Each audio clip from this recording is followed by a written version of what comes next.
Good morning students. मैं doctor Deepshikha Pandey, assistant professor home science department GBM college Gaya से। Students, आज जो हम आपका चैप्टर लेकर के आए हैं वो होम मैनेजमेंट का है, फैमिली इनकम। फैमिली इनकम, जैसा कि बच्चों आप लोग नाम से ही जान रहे हो कि धन जो है हमारे मानव जीवन का एक बहुत ही महत्वपूर्ण चीज़ है और इसका हमारे लाइफ में एक इम्पॉर्टेंट स्थान है। ठीक है ना?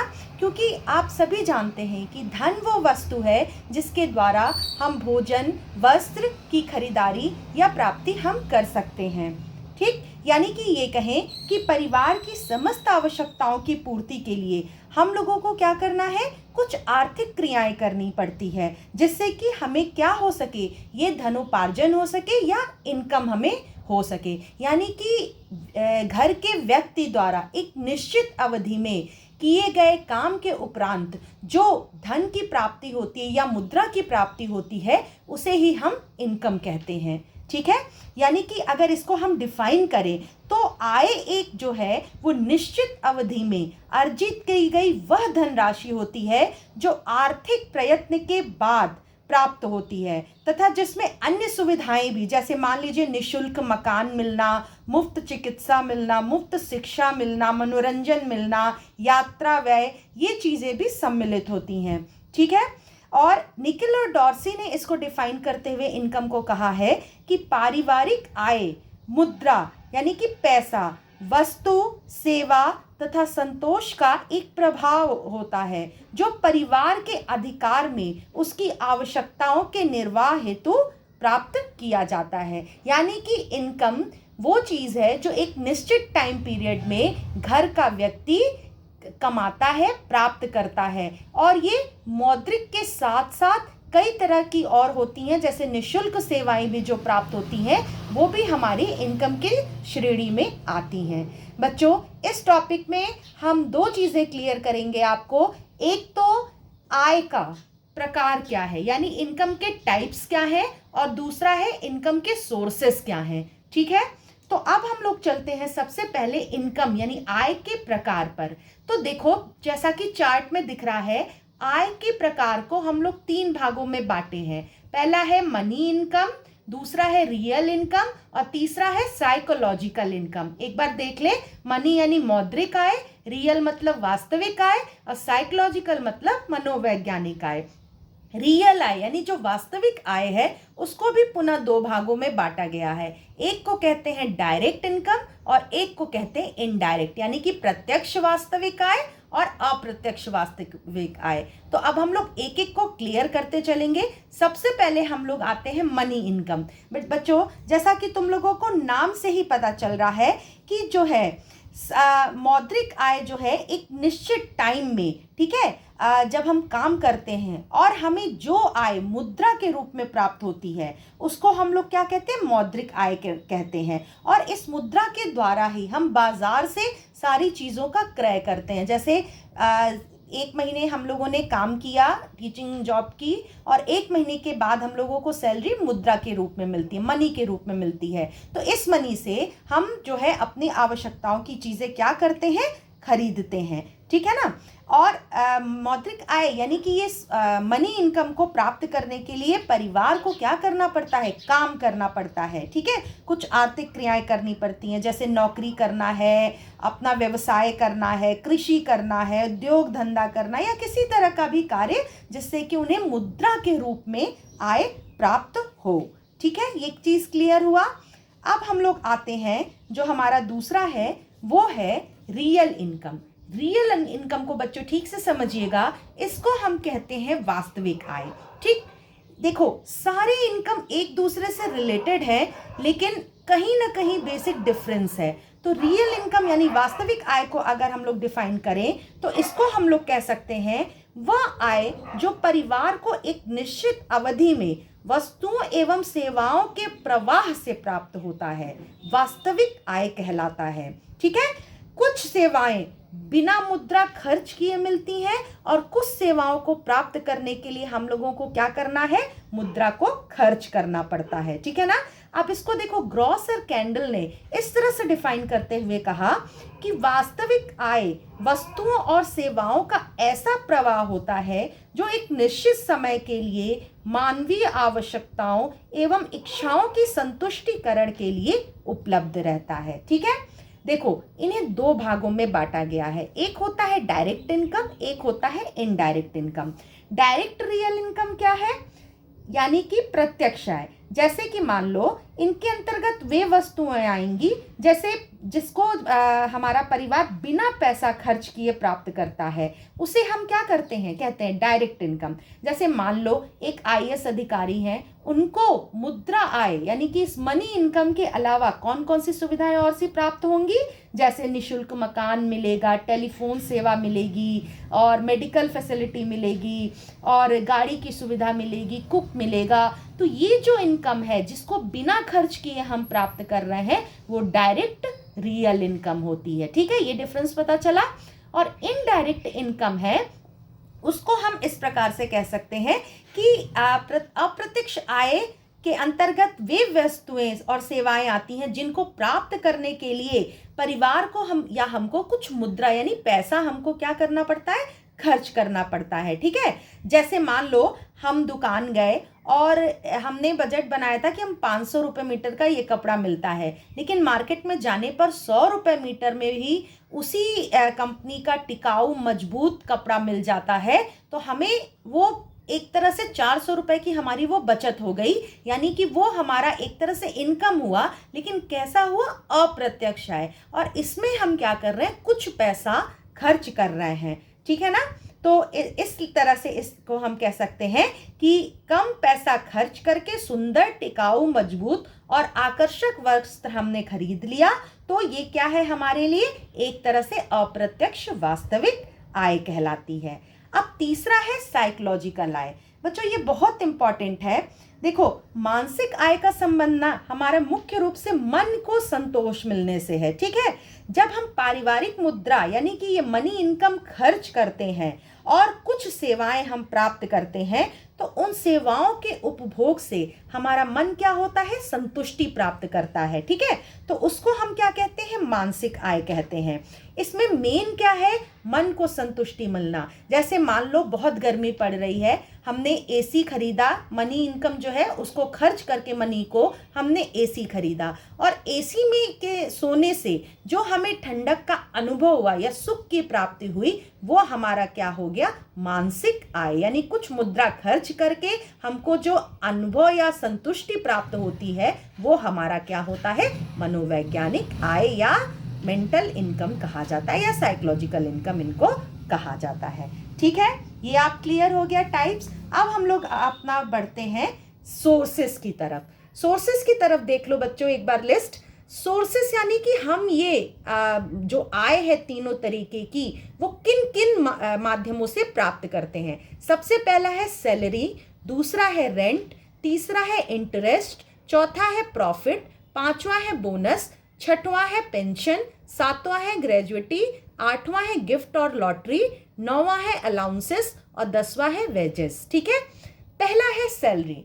जैसा कि नाम से ही तुम्हें पता चल रहा है कि जिन कार्यों को करने पर, ठीक है, या शारीरिक श्रम करो, है ना, और आर्थिक लाभ उससे प्राप्त होता है, और ये आय क्या कहलाता है कि जो है, या चाहे वो शारीरिक काम करो चाहे वो मानसिक काम करो, और उसके काम करने के उपरांत हमें जो आय मिलती है यानी वेतन जो मिलता है, वो हमारा क्या है, सैलरी। ये मंथली भी हो सकता है, वीकली भी हो सकता है, किसी भी तरह का हो, लेकिन हमको शारीरिक और मानसिक कार्य करने के पश्चात यानी उसका वो रिजल्ट है, और किस रूप में हमें प्राप्त होता है, सैलरी के रूप में प्राप्त होता है। जैसे मान लो टीचिंग में जॉब हम कर रहे हैं, 1 महीने हमने पढ़ाया, काम किया, तो 1 महीने बाद जो हमें उसका प्रतिफल प्राप्त होगा वो सैलरी यानी वेतन के रूप में प्राप्त होता है। ठीक है। अब दूसरी तरफ हम लोग चलते हैं। दूसरा है हमारा रेंट। रेंट जैसा कि नाम से ही तुमको पता चल रहा है, रेंट मतलब होता है एक तरह से लगान बोल सकते हैं या किराया बोल सकते हैं, ठीक है। जैसे मान लो हम लोग घर बनवा लें और घर में किराए पर किसी व्यक्ति को रख लें, तो उस घर से हमको प्रति माह जो किराया प्राप्त होता है वो हमारा क्या होता है, रेंट या किराया। या हमने किसी को अपनी ज़मीन दे रखी है उस पर खेती करने के लिए या दुकान खोलने के लिए दे रखी है, और वो दुकान से प्रति माह हमको मान लो 5,000 6,000 इससे किराया प्राप्त होता है, तो उसको हम रहते हैं रेंट की श्रेणी में। यानी रेंट से जो प्राप्त होता है धन, वो भी एक तरह का हमारा इनकम का सोर्स हुआ। तीसरा होता है इंटरेस्ट। इंटरेस्ट को हम कहते हैं ब्याज। ब्याज का मतलब होता है बच्चों कि एक ऋणी द्वारा उधार ली गई मुद्रा के बदले ऋणदाता के द्वारा किया गया भुगतान ब्याज कहलाता है, ठीक है। और इसको हम क्या करते हैं, वार्षिक दर के रूप में व्यक्त कर सकते हैं, है ना। जैसे मान लो प्रत्येक परिवार अपनी आय का कुछ हिस्सा भविष्य के लिए बचाता है और उसे बैंक, पोस्ट ऑफिस और इन सबों में क्या करता है, जमा करता है। तो मान लो हम एक महीने में, एक साल में हमारे बैंक में कुल पैसा हुआ 50,000 रुपये, तो बैंक हमको कुछ इंटरेस्ट ब्याज देता है, तो वो हमारा पैसा हो जाएगा 50,500। ये निर्भर करता है कि बैंक का इंटरेस्ट रेट कितना है। तो वो जो अतिरिक्त हमको लाभ हुआ 500 रुपये का, वो हमारा क्या है, इंटरेस्ट। तो वो भी हमारा क्या है, सोर्स ऑफ इनकम है। अगला है हमारा प्रॉफिट। प्रॉफिट को इस तरह से समझ सकते हो बच्चों, जैसे आपने फूड विदाउट फायर मेला लगाया था, उसमें हमने निर्धारित किया था कि सबको 500 रुपये से ज़्यादा खर्च नहीं करना। यानी जो आप अपना सामान बेचेंगे वो 500 रुपये की लागत तक ही लगा करके बेचेंगे। आपने 500 लागत लगा करके गुपचुप का स्टॉल लगाया और उसमें आपको 500 की लागत पे आपको 800 रुपये टोटल प्राप्त हुए। यानी 500 तो वो आपका लागत है और 300 जो रुपए अतिरिक्त आपको प्राप्त हुआ वो आपका प्रॉफिट कहलाया। यानी कि प्रॉफिट भी सोर्स ऑफ इनकम कहलाएगा। अगला है बोनस। बोनस को बच्चों इस तरह से समझ सकते हो कि बोनस जो है वो एक तरह का ऐसा इनकम होता है कि जैसे मान लो कुछ उद्योग होते हैं ना, कपड़ा मिल है, जैसे सरकारी कार्यालय है और ये सब चीज़ें होती हैं, तो इनमें जो है ना अतिरिक्त आय के अलावा माह में, साल में 2 बोनस इस तरह से दिया जाता है और ये जो है अतिरिक्त आय होती है उनकी। और बोनस के रूप में कितनी राशि दी जाए यह कर्मचारी के वेतन और संस्थान के लाभ पर निर्भर करता है। मान लो कंपनी को लाभ हुआ तो उसमें उतने % बोनस जो है वो कर्मचारियों को तनख्वाह के अतिरिक्त दिया जाता है। तो ये भी है सोर्स ऑफ इनकम कहलाता है। छठवां है पेंशन। पेंशन जैसे कि नाम से जान रहे हो कि जब हम नौकरी करते हैं और रिटायर होते हैं तो जो भी हमारे वर्कर या कर्मचारी हैं उनको पर मंथ एक निश्चित धन राशि दी जाती है और उसी धन राशि को हम लोग क्या कहते हैं, पेंशन कहते हैं। पेंशन की राशि कर्मचारी की सेवानिवृत्ति यानी रिटायरमेंट के बाद ही मिलती है, ठीक है ना। और जो है वेतन का 50% राशि कर्मचारियों को पेंशन के रूप में जीवन पर्यंत मिलता रहता है। अगला होता है ग्रेजुएटी। ग्रेजुएटी को बच्चों इस तरह से समझ सकते हो कि सेवानिवृत्ति के पश्चात यानी रिटायरमेंट के पश्चात जो भी हमारे वर्कर हैं उनको एक बड़ी रकम मिलती है, ठीक है, जिसे ग्रेजुएटी कहते हैं। ये पेंशन की भांति हर महीने नहीं दी जाती है, बल्कि क्या होता है जब कर्मचारी रिटायर होता है तो उसके वेतन में से कर्मचारी जब काम करता है तो उसके वेतन में से प्रति माह कुछ राशि काटी जाती है, ठीक है, और फंड में जमा कर दी जाती है और यही राशि ब्याज सहित जब वो मैच्योर हो जाता है तो जब रिटायरमेंट के बाद कर्मचारियों को दी जाती है। तो ग्रेजुएटी की राशि कर्मचारियों के वेतन पर निर्भर करती है, ठीक है। तो ये भी हमारा सोर्स ऑफ इनकम है। 8वां देख सकते हो गिफ्ट एंड लॉटरी।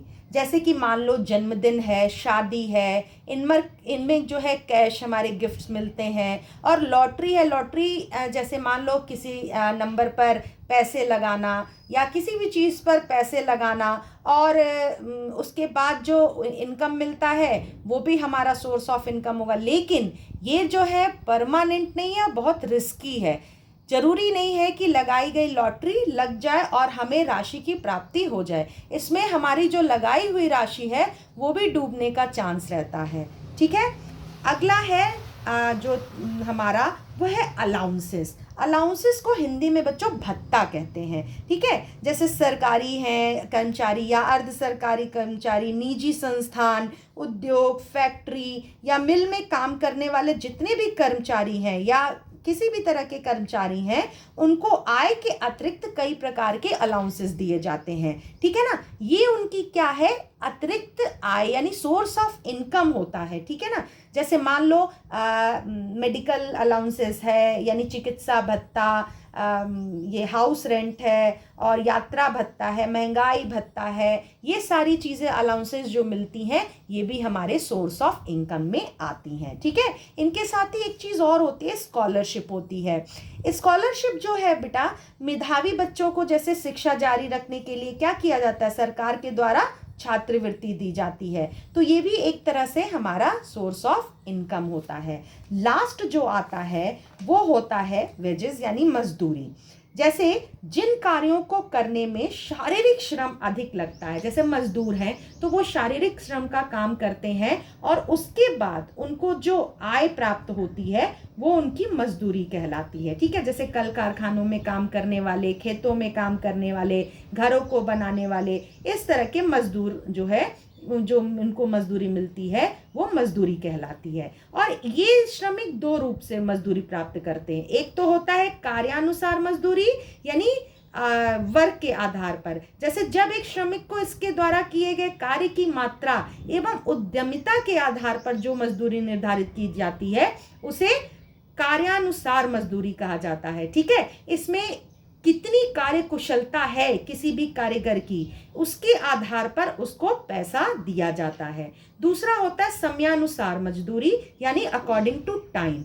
जब श्रमिक को मजदूरी कार्य करने के समय या अवधि के समाप्त होने के बाद दी जाती है, या एक सप्ताह में दी जाए या रोज दी जाए या काम करने के बाद खत्म होने के बाद दी जाए, तो उसको जो मजदूरी दी जाएगी वो कहलाएगी समयानुसार मजदूरी। तो इस प्रकार आप देखते हैं कि जो इनकम होता है, इसको हम समराइज कर लें तो जो हमारा इनकम यानी कि पारिवारिक आय है वो निश्चित अवधि में प्राप्त की गई धनराशि है।